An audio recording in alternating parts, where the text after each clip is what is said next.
ಹರೇ ಕೃಷ್ಣ. ಈ ವಿಡಿಯೋ ಬಂದು ಶ್ರೀಕೃಷ್ಣನ ಚಂದ್ರೋದಯ ಮಂದಿರದ ಬಗ್ಗೆ ಆಗಿರುತ್ತೆ. ಬೃಂದಾವನದಲ್ಲಿ ಶ್ರೀಕೃಷ್ಣನ ಚಂದ್ರೋದಯ ಮಂದಿರ ನಿರ್ಮಾಣ ಆಗ್ತಾ ಇದೆ. ಇದು ಪ್ರಪಂಚದಲ್ಲಿ ಅತಿ ಎತ್ತರವಾದ ಚಂದ್ರೋದಯ ಮಂದಿರವಾಗಿರುತ್ತೆ. ಇದು 700 ಅಡಿ ಎತ್ತರದಲ್ಲಿರುತ್ತೆ. ಸೊ ಇದು ಬಂದು ಇವಾಗ ನಿರ್ಮಾಣ ಹಂತದಲ್ಲಿರೋದ್ರಿಂದ ನೀವು ಕೂಡ ಇದಕ್ಕೆ ನಿರ್ಮಾಣಕ್ಕೆ ನಿಮ್ಮ ಕೈಲಾದಷ್ಟು ಸಹಾಯನ ಮಾಡ್ಬೋದು. ಪರ್ ಸ್ಕ್ವೇರ್ ಫೀಟ್ ಚಾಂಪಿಯನ್ ನಡೀತಾ ಇದೆ. ಸೊ ಪರ್ ಸ್ಕ್ವೇರ್ ಫೀಟಲ್ಲಿ ನೀವು 2100 ರುಪೀಸು ಒಂದು ಸ್ಕ್ವೇರ್ ಫೀಟ್ ಇರುತ್ತೆ.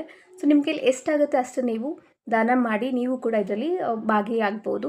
ನಾನು ಇದಕ್ಕೆ 2100 ರುಪೀಸ್ ಕೊಟ್ಟು 1 ಸ್ಕ್ವೇರ್ ಫೀಟ್ನ ಡೊನೇಟ್ ಮಾಡಿದ್ದೀನಿ. ಸೊ ನೀವು ಡೊನೇಟ್ ಮಾಡೋದ್ರಿಂದ ನಿಮಗೆ ದೇವಸ್ಥಾನ ಕಡೆಯಿಂದ ಪ್ರಸಾದ ಮತ್ತು ಸರ್ಟಿಫಿಕೇಟ್ ಸಿಗುತ್ತೆ, ಮತ್ತು ಪೂಜೆ ದಿನ ನಿಮಗೆ ವಿಡಿಯೋ ಕೂಡ ಸಿಗುತ್ತೆ, ಪ್ರಸಾದ ಕೂಡ ಸಿಗುತ್ತೆ. ಓಪನ್ ಆಗುತ್ತಲ್ಲ ಟೆಂಪಲ್. ಆವಾಗ ಈ ವಿಡಿಯೋ ಮಾಡ್ತಿರೋ ಉದ್ದೇಶ ಬಂದು ಎಷ್ಟೊಂದು ಜನಕ್ಕೆ ಗೊತ್ತಿರಲ್ಲ ಈ ಥರ ಟೆಂಪಲ್ ಆಗ್ತಾ ಇದೆ, ಸೊ ನಾವು ಭಾಗಿಯಾಗ್ಬೋದು ಅಂತ. ಸೊ ಅದಕ್ಕೋಸ್ಕರ ಈ ವಿಡಿಯೋ ಮಾಡ್ತಾಯಿದ್ದೀನಿ.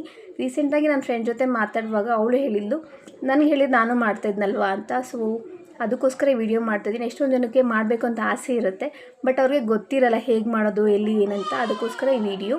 ಸೊ ನಾನು ಈ ವಿಡಿಯೋದಲ್ಲಿ ಅವ್ರದ್ದು ಪೇಜ್ ಲಿಂಕ್ ಟ್ಯಾಗ್ ಮಾಡಿರ್ತೀನಿ, ಬೃಂದಾವನದ್ದು. ಅಲ್ಲಿ ಹೋಗಿ ನೀವು ಅವ್ರ ಪೇಜಲ್ಲಿ ಲಿಂಕ್ ಇರುತ್ತೆ, ಅದನ್ನು ಓಪನ್ ಮಾಡಿ ಅಲ್ಲಿಂದ ನೀವು ಅವ್ರಿಗೆ ಪೇಮೆಂಟ್ ಮಾಡ್ಬೋದು. ನಿಮ್ಮ ಕೈಲಾದಷ್ಟು ಸ್ಕ್ವೇರ್ ಫೀಟ್ನ ನೀವು ದಾನ ಮಾಡಿ ಈ ಒಂದು ಅದ್ಭುತವಾದ ದೇವಸ್ಥಾನದ ನಿರ್ಮಾಣದಲ್ಲಿ ಭಾಗಿಯಾಗ್ಬೋದು. Thank you for watching. Hare Krishna.